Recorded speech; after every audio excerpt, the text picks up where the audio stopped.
We had a temporary restraining order hearing last week, and the judge granted that. And so we thought everything is cool until we, go to the preliminary hearing.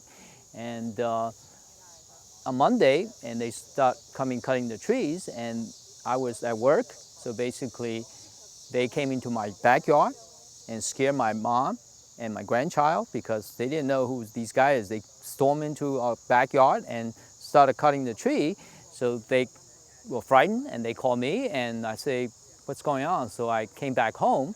So basically they would start cutting that big trees over there. You can see that they already start cutting the top branch. So I told them and say, please come down, you're in my private property. And one of their foremen say, no, we have the order to cut this tree. I say, no, you don't have the order because this is my private property and this is being under legal dispute. I hope you understand that.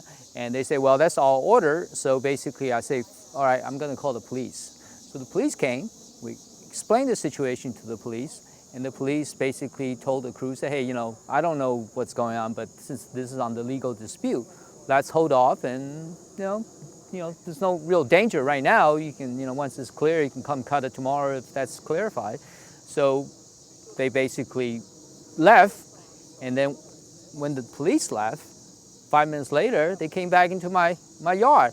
And I came out and say, what are you guys doing? And they say, well, our order is to cut this tree.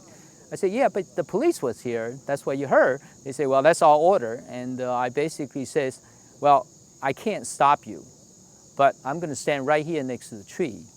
If you're going to go ahead and cut the tree and risk injury to me, then you can go ahead if that's what you want to do, but I'm not leaving. And I guess they thought about it for a while and they left.